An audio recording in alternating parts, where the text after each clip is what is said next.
온 마음 다해 주 알기 원하네. 내 모든 삶 당신 것이니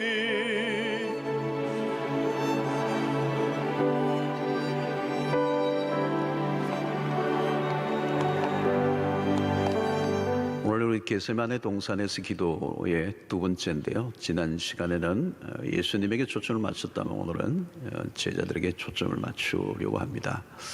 예수님이 제자들을 가운데서도 베드로, 야고보, 요한을 데리고 좀 따로 다니신 적이 있습니다. 특별히 변화산에 가실 때 베드로, 야고보를 데리고 가시고, 또 이번에 겟세마네 동산에서 베드로, 야고보, 요한을 따로 데리고 가셨습니다.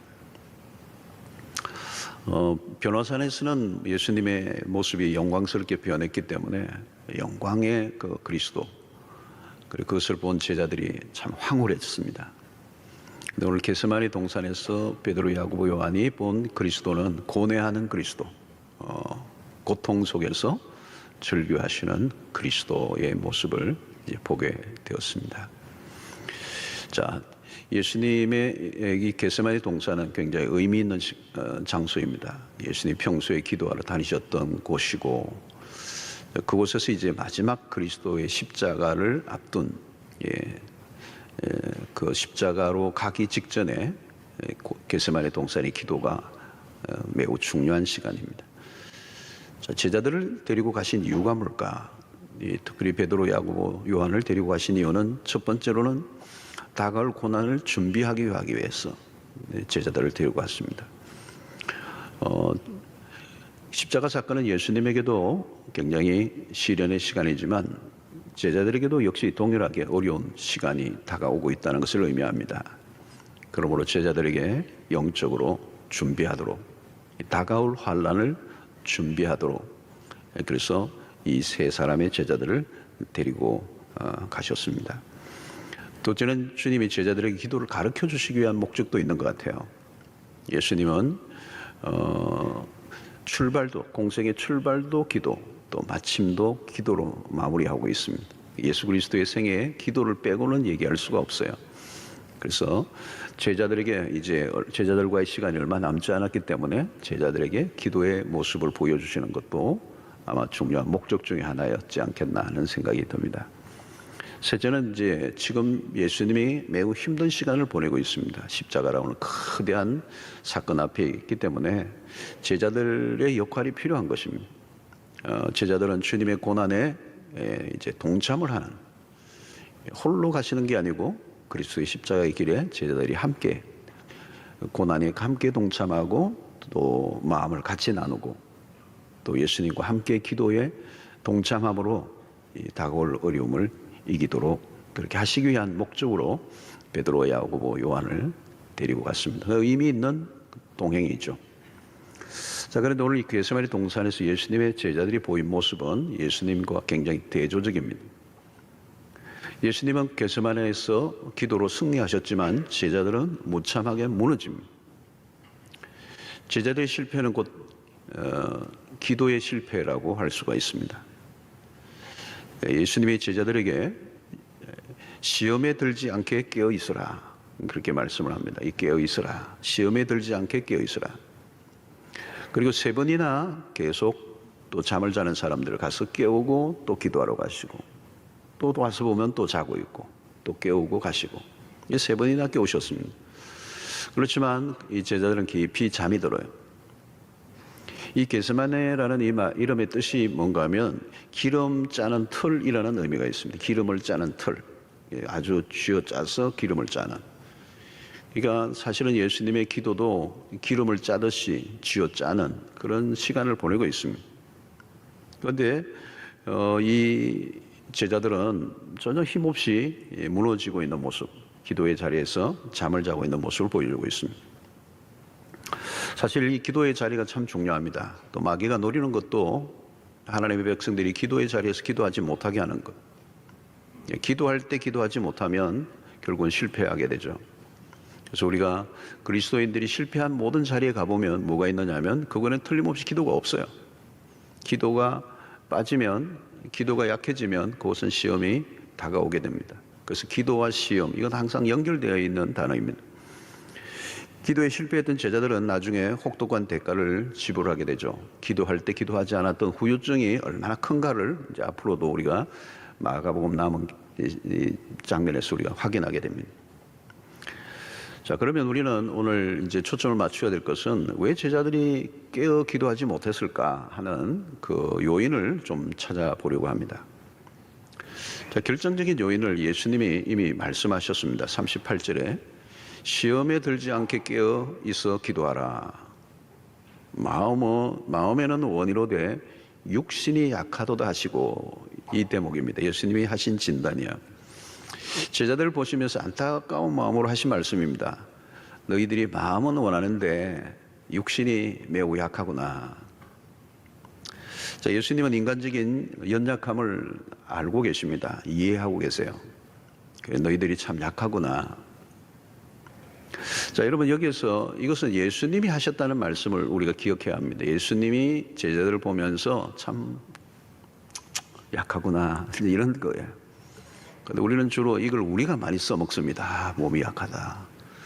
마음은 원하는데 잘 안 되네. 우리가 쓸 말이 아니고 예수님이 너무 안타까워서 쓴 말씀이라는 걸 기억하셔야 돼요. 자, 여러분, 우리는 인간의 연약함을 정당화하고 기도하지 않으면 되는가 하는 것입니다. 사실 여러분, 이 베드로는 예수님 앞에 큰 소리를 많이 쳤습니다. 뭐 다 버릴지라도 나를 버리지 않겠습니다. 그러고 뭐 장담을 참 많이 했어요.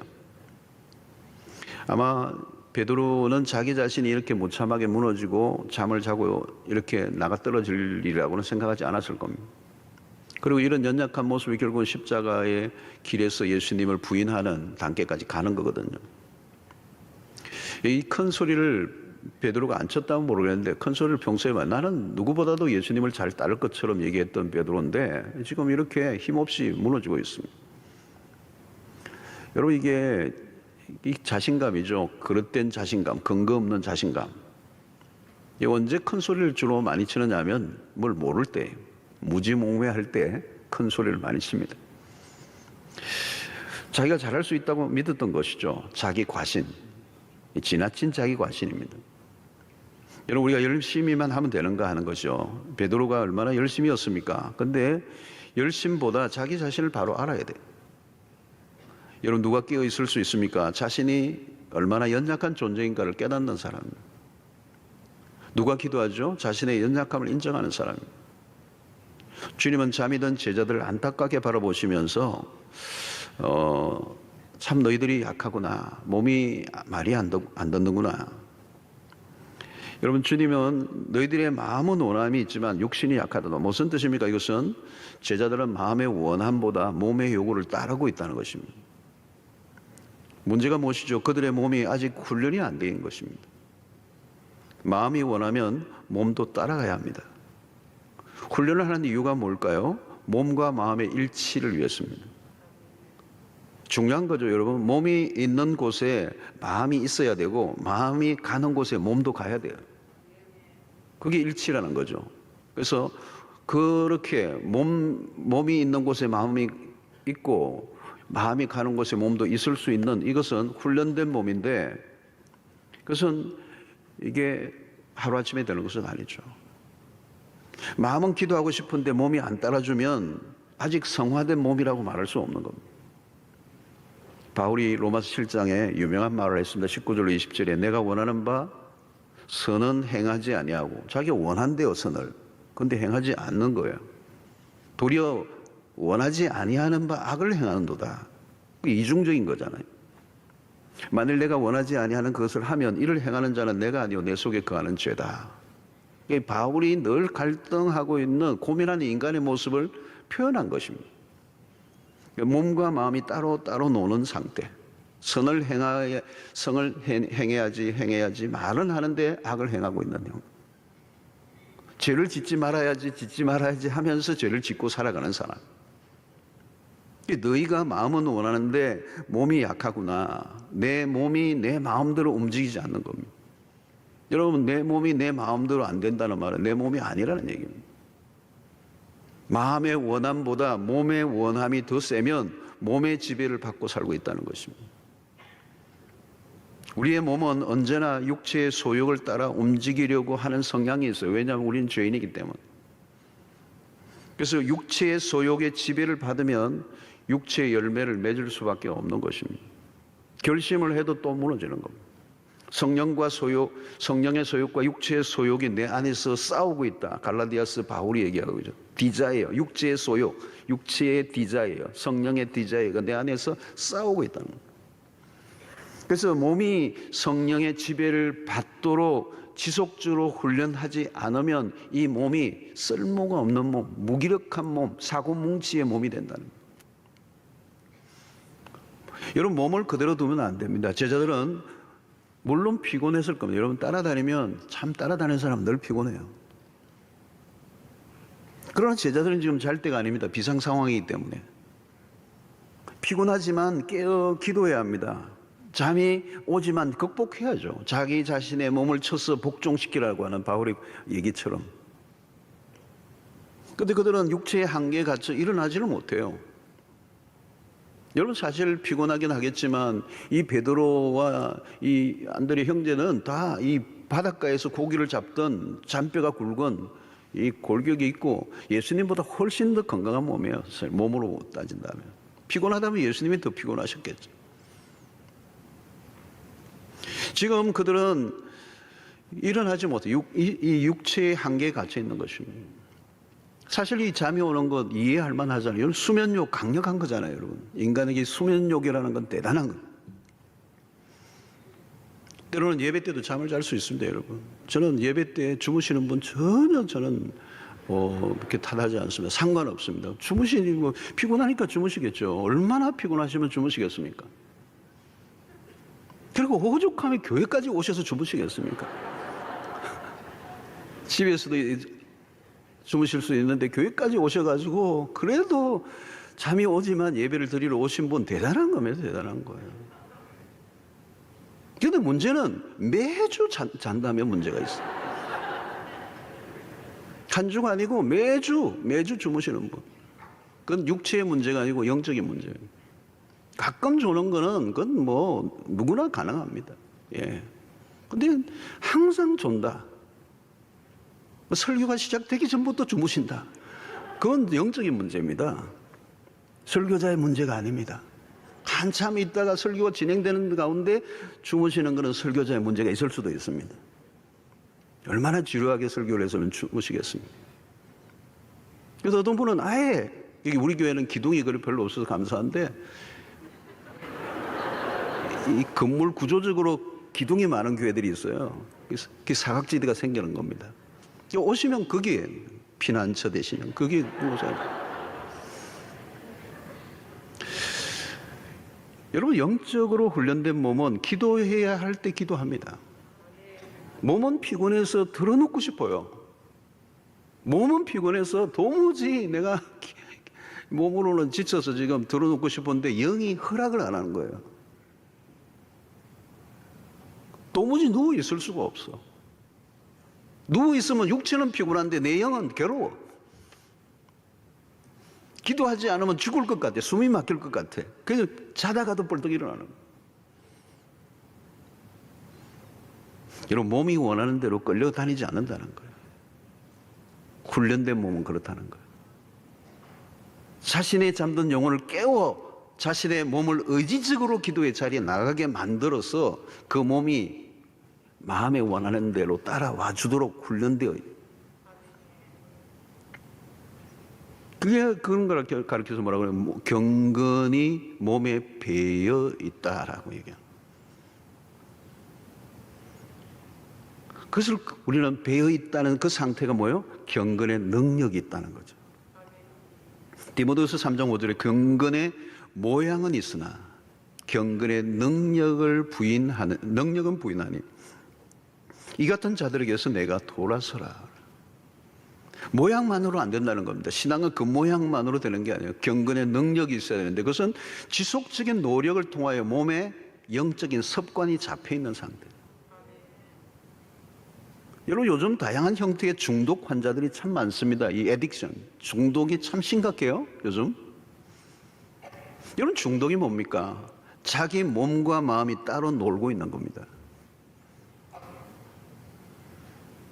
나는 안 해야 되겠다고 계속 작정을 하는데 몸이 안 따라주는 거예요. 최근에 어떤 연예인이 계속 마약 복용 때문에 구속됐는데 또 풀려나서 또 유예 기간에 또 하게 되는 거죠. 몸이 안 따라주는 거예요. 나는 안 해야 되겠다고 굳게 결심하는데 이 몸이 이미 너무 많이 버려졌어. 그러니까 몸을 따라가는 거예요, 마음이. 자신의 욕망에 굴복해버리는 거예요. 잠시의 즐거움에 몸을 맡겨버리는 거예요. 어떤 분은 술과 담배를 끊겠다고 연초마다 작정하자면 실패를 반복합니다. 육체의 만족을 추구하는 일에 길들여진 몸으로는 이겨내기 힘듭니다. 마음은 뻔한데 말을 안 듣는 거죠. 결국은 마음도 몸도 같이 망가지는 것입니다. 몸이 마음을 따라가고 있는가, 마음이 몸을 따라가고 있는가. 인생의 두 갈래 길입니다. 결국 마음은 원이라도 육신이 약하다는 주님의 말씀은 그 진인은 뭐냐면 너가 영적으로 약하다는 얘기예요. 영적으로 훈련이 안 돼 있다는. 예수님의 영이 육을 이기지 못하고 살아가는 제자들의 모습을 지적하고 계신 겁니다. 여러분, 사람에게 갑자기 삶의 변화가 일어나지 않으면 일상의 꾸준한 영성을 닦아가야 되는 거죠. 그래서 신앙은 세월이 흘러야 합니다. 그리고 그냥 세월만 흐른다고 되는 것이 아니라 이런 지속적인 훈련을 통하여 경건이 자기 몸에 익혀져 가도록 하는 노력이 있어야 한다는 거예요. 그래서 경건이 몸에 배일 때까지. 여러분, 경건이란 뭘까요? 하나님을 두려워하다는 말이 경건이라는 말의 표현이었어요. 그러니까 하나님을 두려워하는 일상을 살아가는 게 몸에 배어지게 되는, 그것이 예배적 삶이요, 일상적인 예배를 의미합니다. 몸은 결코 우리의 마음대로 움직여지지 않습니다. 신앙생활을 오래 했다고 변화가 일어나는 거 아니에요. 그동안 우리가 신앙생활을 얘기할 때 주로 교회 생활로만 국한되었던 경향이 많았습니다. 교회 생활을, 신앙생활을 어떻게 하세요? 교회 열심히 다닙니다. 여러분, 교회 열심히 다니는 게 신앙생활입니까? 아주 일부 중에 일부입니다. 신앙생활 잘 하시네요. 그 말은 교회에서 봉사 좀 한다는 걸로 오해할 때가 많아요. 여러분, 그것은 다 외적인 행위에 집중되어 있는 겁니다. 삶의 내적인 변화. 외적인 활동으로만 본다면 바리새인들이 얼마나 훌륭했습니까? 주님은 경건의 모양이 아니라 경건의 능력을 보신다고 그랬어요. 경건이란 어떤 행위 자체가 아니라 하나님의 임재 안에서 살아가는, 하나님을 두려워하는 마음 가운데 살아가는 일상이라고 하는 것이죠. 어떤 행위 자체를 하나 잘라서 말할 수가 없는 겁니다. 어떤 행동이 아니라 하나님 앞에서의 삶입니다. 지금 제자들은 몸과 마음이 따로따로 놀고 있습니다. 그들은 깨어 기도할 때 기도하지 못했습니다. 육의 힘에 지배를 당했던 거죠. 육체적인 문제가 아니라 결국은 영적인 문제였다는 겁니다. 사랑하는 성도 여러분, 우리가 하나님 백성답게 살아가려고 하면 결국은 이 몸의 요구, 이 육신, 이 몸이라는 말은 그냥 이 몸 바디를 말하는 게 아닙니다. 죄의 지배를 받고 있는 이 몸, 이 몸의 요구에 저항을 해야 된다는 거죠. 육의 소욕이 아니라 성령의 지배 아래에 가도록 우리가 힘을 써야 된다는 거예요. 우리 마음의 소원으로만 살다가 끝나면 안 됩니다. 나 마음의 소원은 너무 훌륭했어요. 근데 그것을 몸으로 살아내는 일상이 없다면 그 마음의 소원 아무 의미가 없는 겁니다. 결국 영적인 실력이라는 건 뭘까요, 여러분? 몸과 마음을 일치시키는 것입니다. 마음은 원이지만 육신이 약하다라는 것이 아니라 마음의 원함을 따라 살아가는 몸이 될 수 있게 하는 것. 그것이 여러분 우리의 신앙의 목적입니다. 그리고 우리의 경건의 훈련의 초점이 되어야 된다는 것.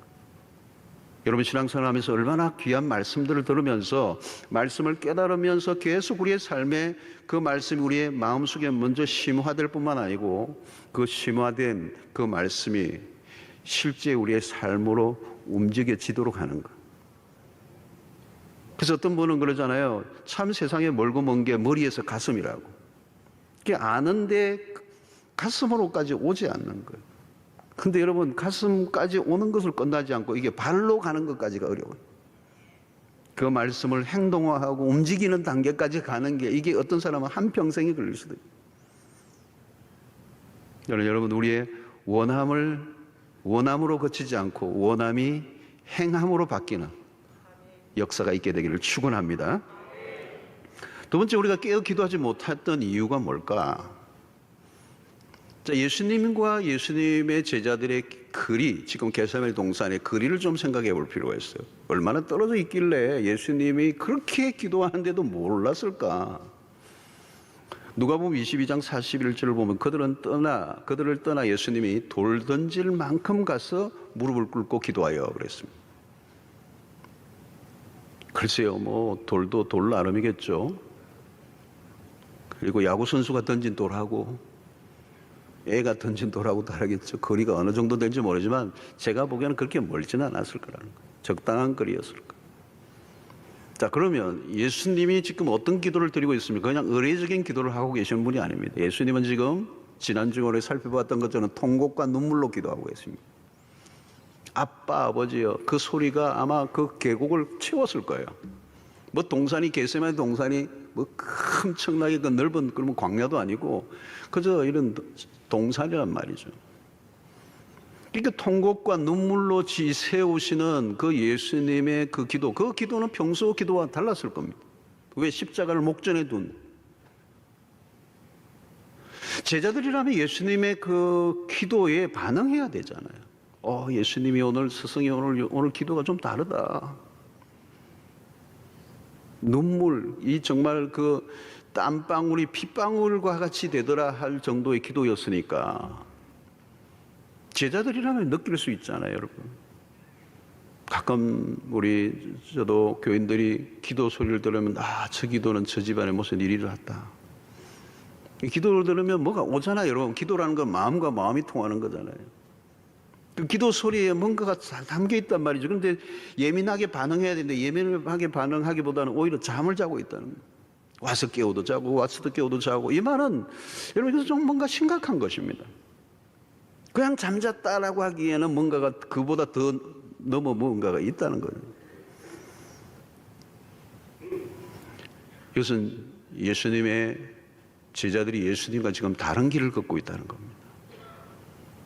예수님에게 일어난 일에 대해 철저한 무감각의 태도, 무신경의 태도.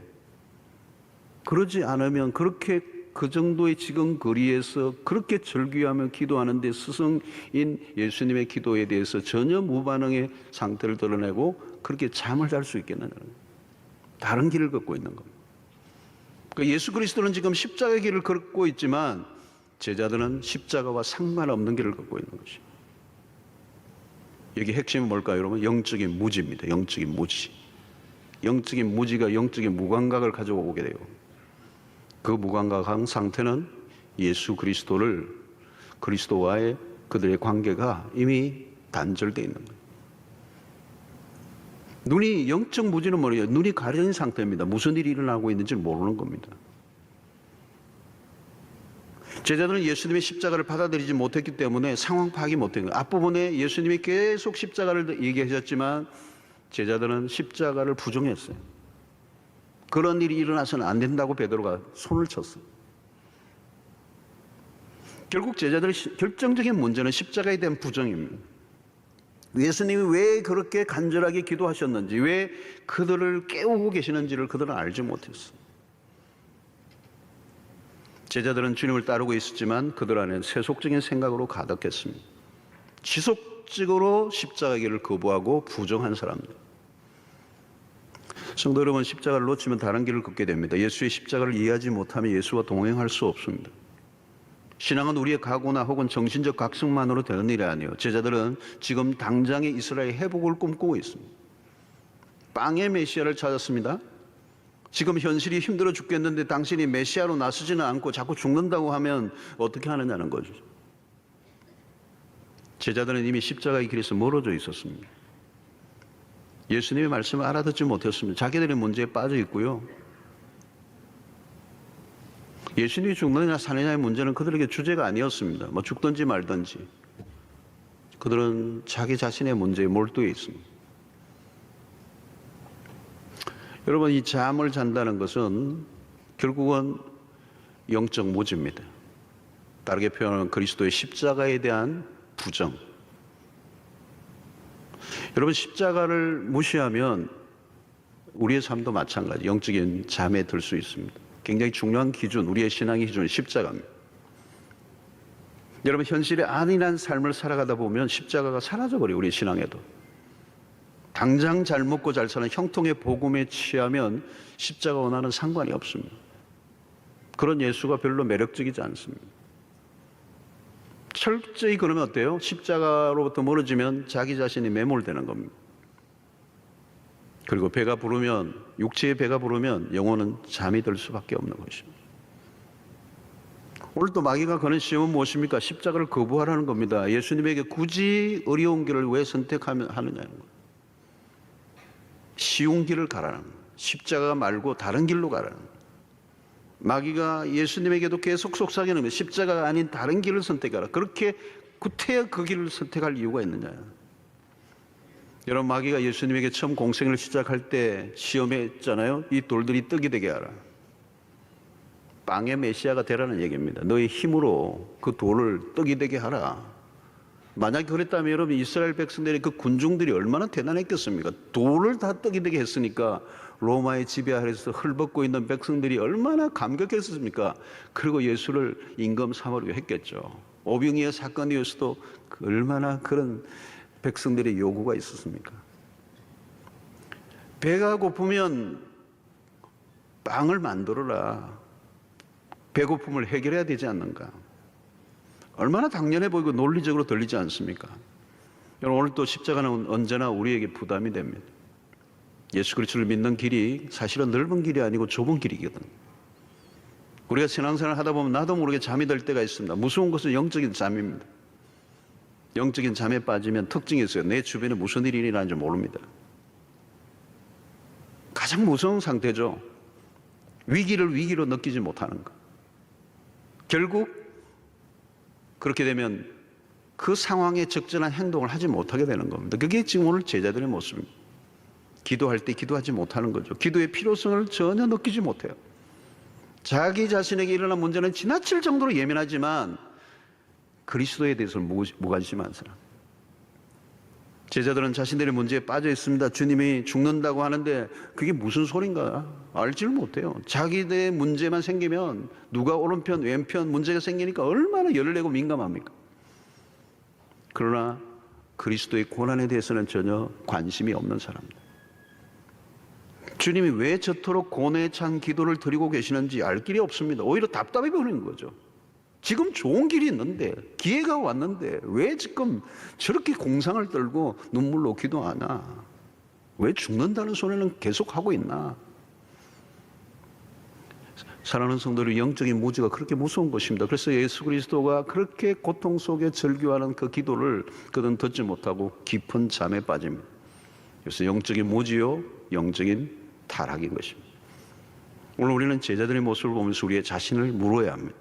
나는 혹시 영적 무지에 빠져서 그리스도와의 관계 속에서 관심은 없고 오직 나 자신의 문제만 빠져서 허우적거리고 있는 신앙은 아닌지를 확인해 보아야 하는 것입니다.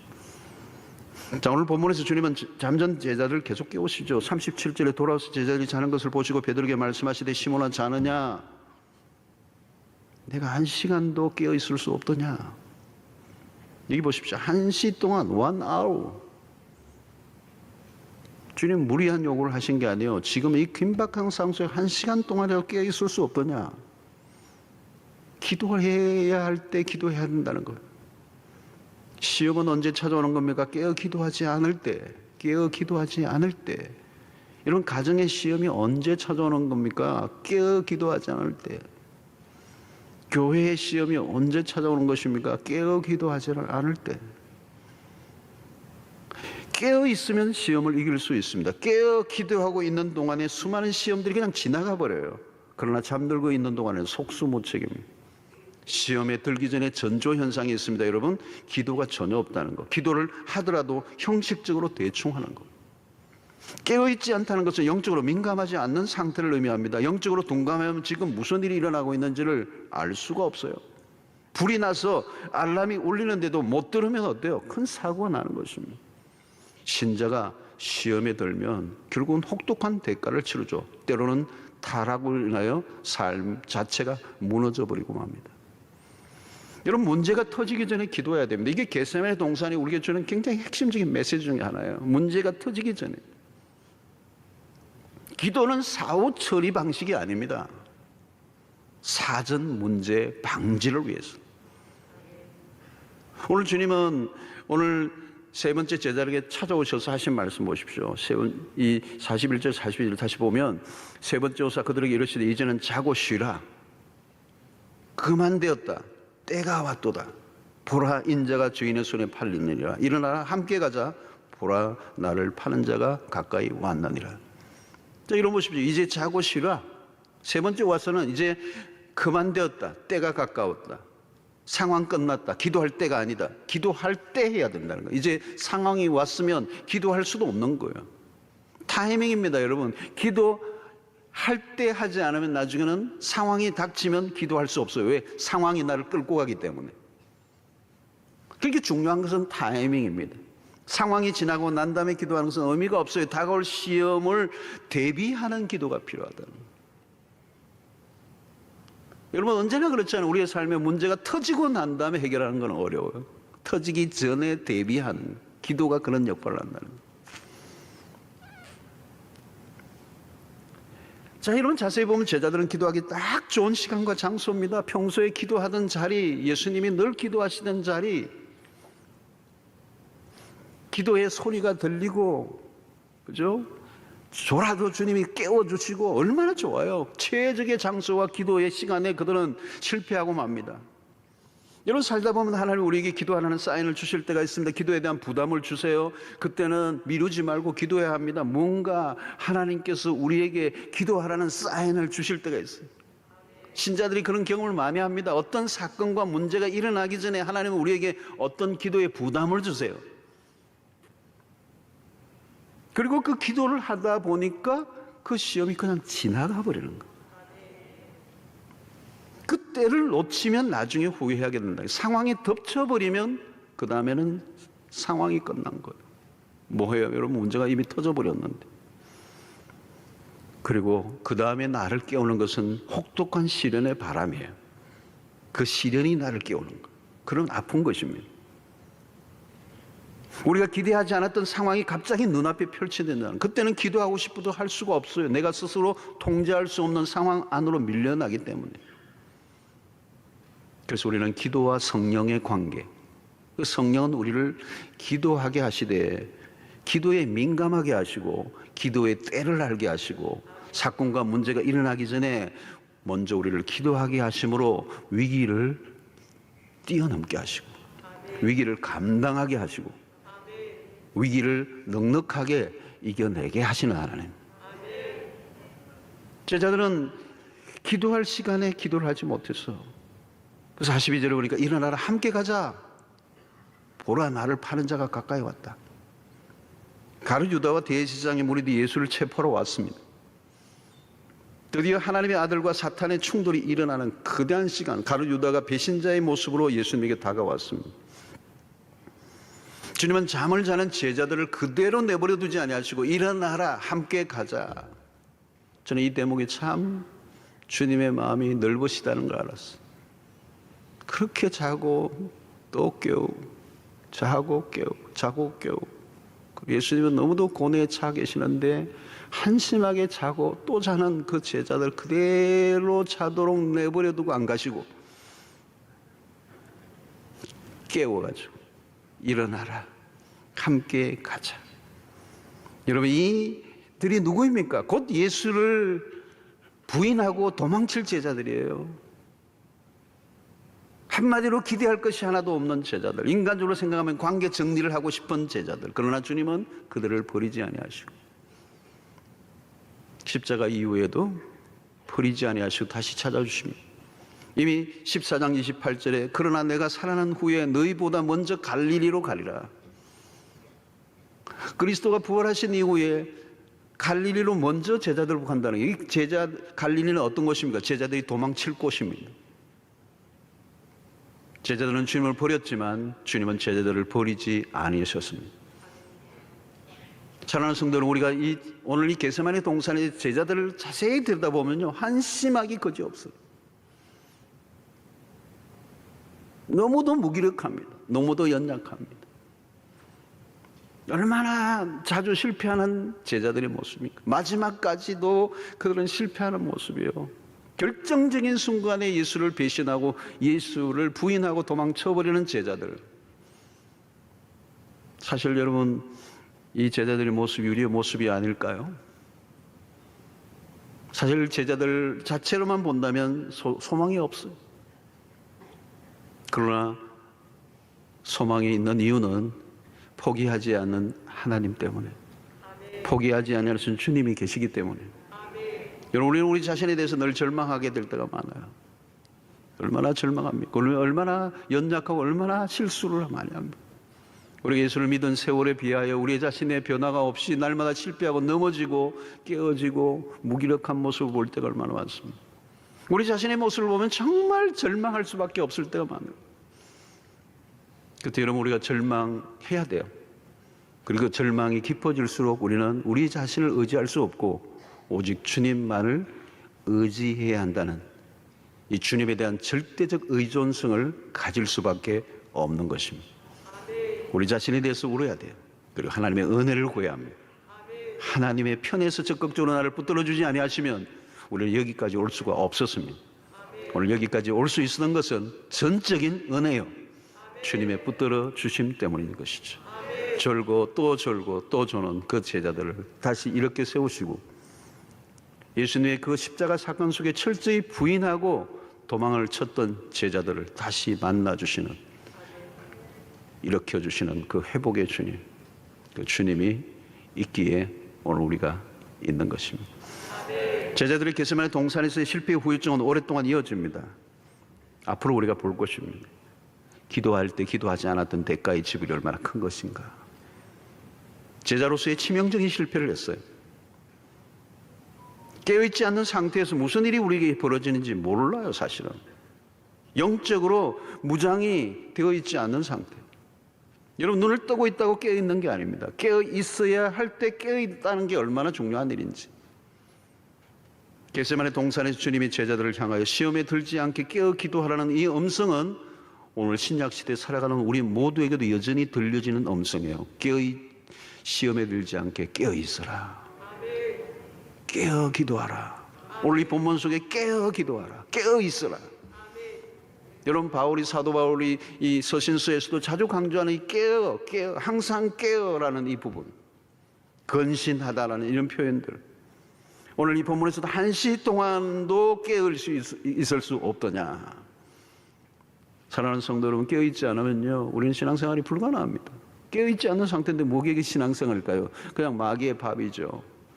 깨어있지 않은데 어떻게 예수와 동행할 수 있습니까? 겟세마네 동산에 함께 있었지, 공간적으로만 있었지, 제자들은 주님과 동행한 게 아니에요.